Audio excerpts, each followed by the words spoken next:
সময় তো আর নাই রে বেশি, দমের খেলা শেষ। যেতে হবে সেই ঠিকানায় যেথায় আপন দেশ, ও তোর যেথায় আপন দেশ।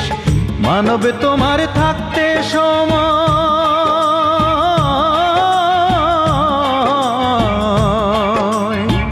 মানব তোমার থাকতে সময় হিসেব করো তাই।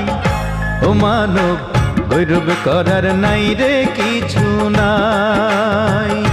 ও মানব দুই দিনের এই দুনিয়াতে গৌরব করার নাই রে কিছু নাই। খ্রিস্টান হইলে কফিনে, মুসলিম হইলে কাফনে, হিন্দু হইলে চিতায় পুড়ে ছাই।